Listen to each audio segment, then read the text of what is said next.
Ancora un buongiorno e ben ritrovati a questo appuntamento con a voi la linea che apriamo parlando del drammatico incendio divampato ieri sul Carso e che continua ad ardere. Noi ci colleghiamo in diretta con Daniele Paroni per tutti gli aggiornamenti. A te Daniele.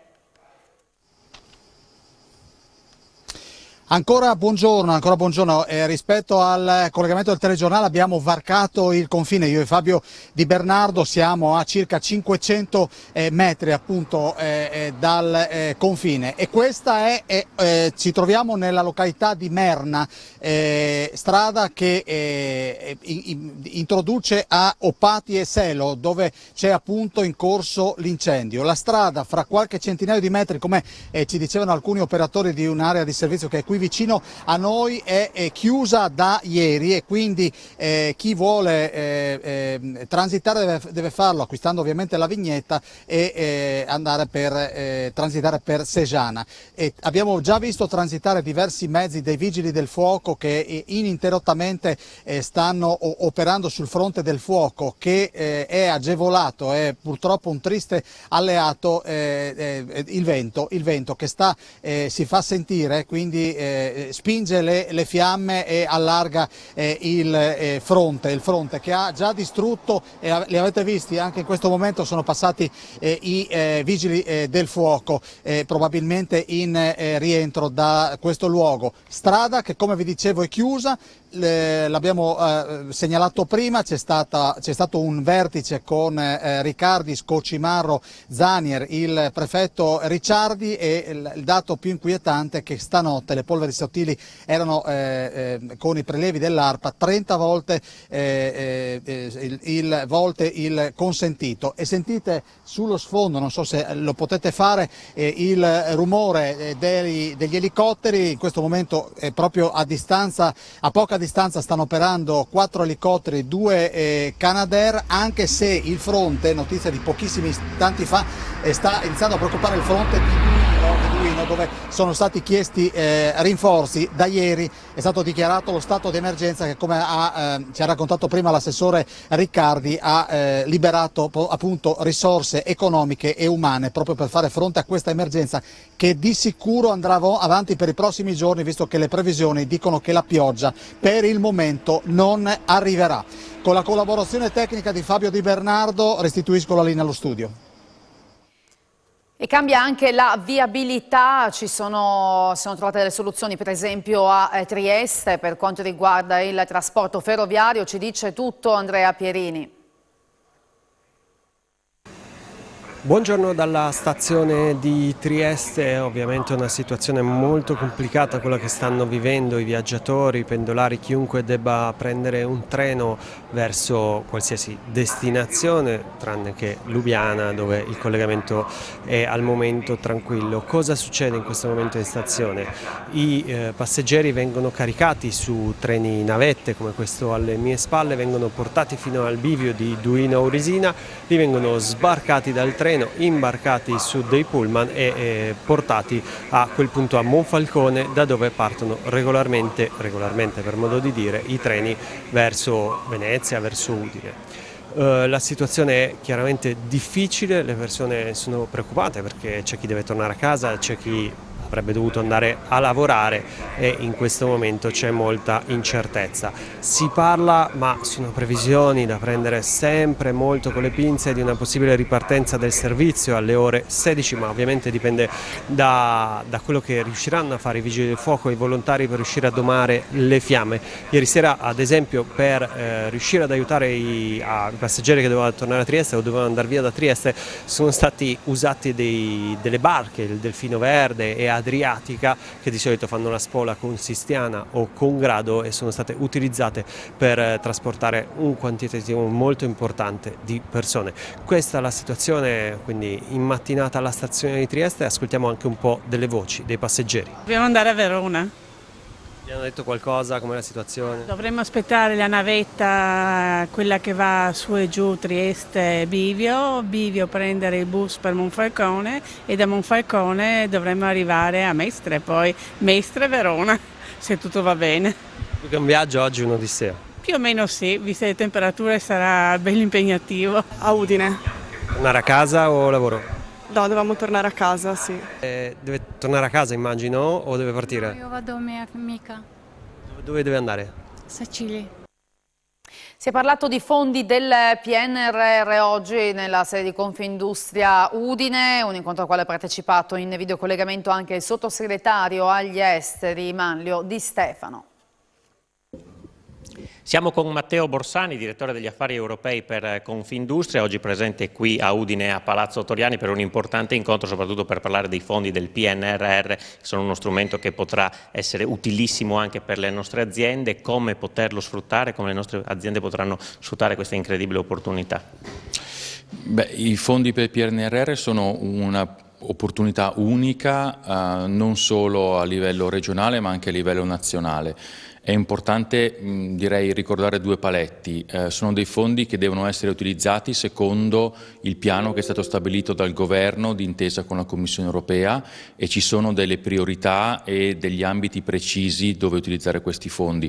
Su tutti ovviamente la riconversione verde, la decarbonizzazione per il rispetto degli obiettivi già al 2030 che sono molto ambiziosi, e la digitalizzazione. La seconda, il secondo criterio che volevo ricordare è che non sono solamente i fondi italiani, sono dei fondi europei che sono stati dati in larga parte. Noi siamo certo i primi beneficiari insieme alla Spagna, ma ci sono anche i fondi dati agli altri Stati membri, quindi le opportunità anche di regioni che hanno un interscambio molto forte anche con altri paesi europei potrebbero, secondo me dovrebbero, cercare di intercettare anche i fondi al di fuori dei confini italiani. Grande novità del Recovery Plan è che è una cosa che accomuna più paesi d'Europa, a parte il modo in cui è finanziato, e questo e si svolge contemporaneamente e con concetti simili e con modalità simili, ancorché devoluta ai singoli paesi, in tutti gli Stati. Questo è l'elemento di novità, quindi c'è una certa sincronia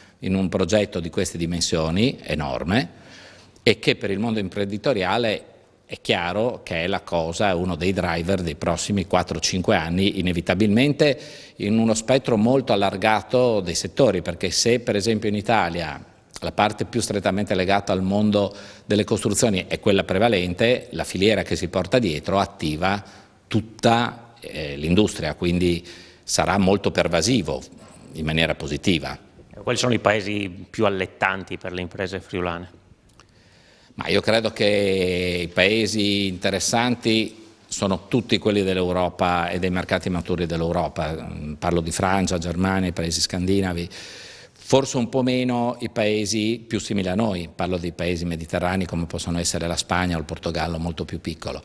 Questo perché credo che le imprese friulane abbiano la struttura e la capacità tecnica e tecnologica per competere in quei mercati, con un sistema e una produttività delle singole persone e l'efficienza che le nostre aziende medie o medio-grandi, però in una dimensione europea, salvo veramente pochissime o un'eccezione, sarebbero tutte imprese di taglio medio, possono offrire.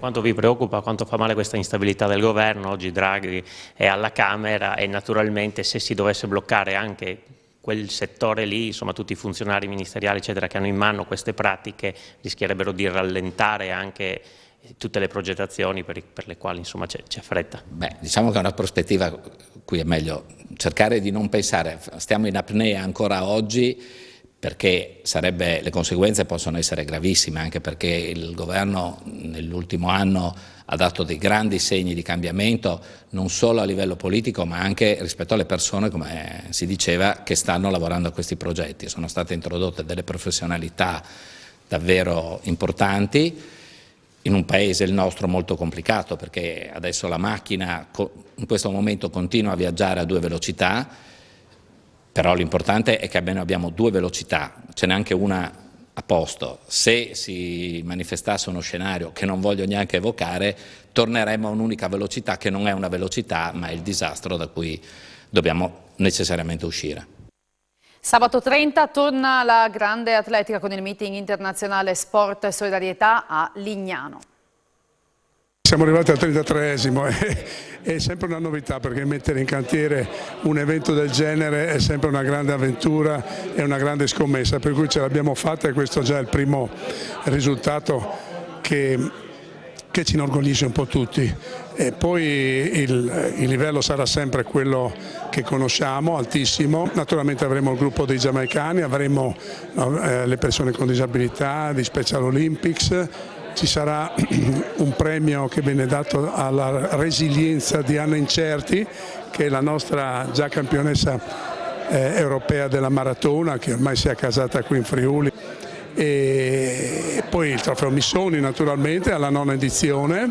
Avremo già un pre-meeting che scaderà le piste, scaderà l'ambiente dalle 4 del pomeriggio di sabato 30 luglio fino alle 20, quando appunto il testimone in questo caso verrà dato a quelli che sono gli atleti internazionali, atleti che vengono un po' da tutti i paesi. Noi abbiamo una grande rappresentanza di quelli che sono i giamaicani, con quello che è il progetto Team Top, che ormai fa base da Lignano come headquarter europeo, che a seguito dei mondiali di Eugene appunto farà base un attimino per poi volare in Birmingham per fare i Commonwealth Games. Avremo una rappresentanza anche di paesi dell'est, avremo anche degli atleti ucraini, avremo degli inglesi, avremo tutti quelli che sono gli atleti in preparazione per appunto i campionati europei di Monaco, e anche delle perle italiane.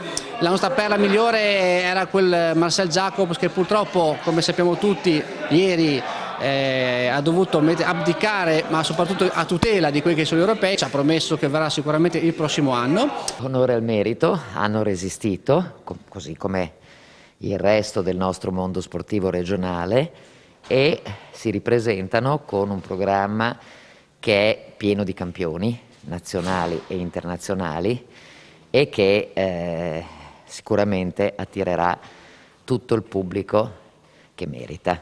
Tante stelle, e tante stelle anche degli sport dell'atletica paralimpica, perché ci sono anche loro, e questo è un merito che ha il meeting di Lignano, perché da molto tempo cura anche quest'altro settore dello sport.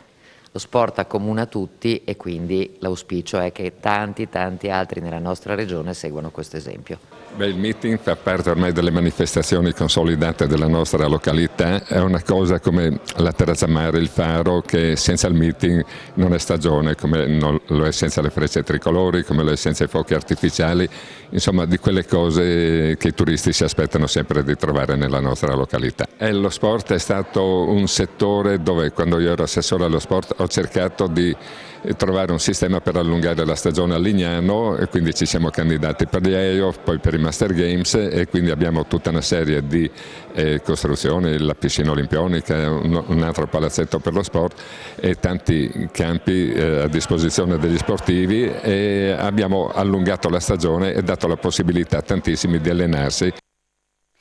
Ci rivediamo con l'informazione alle 16:30 con il TG Flash. Per voi la linea è tutto. Grazie per l'attenzione e buon proseguimento di giornata.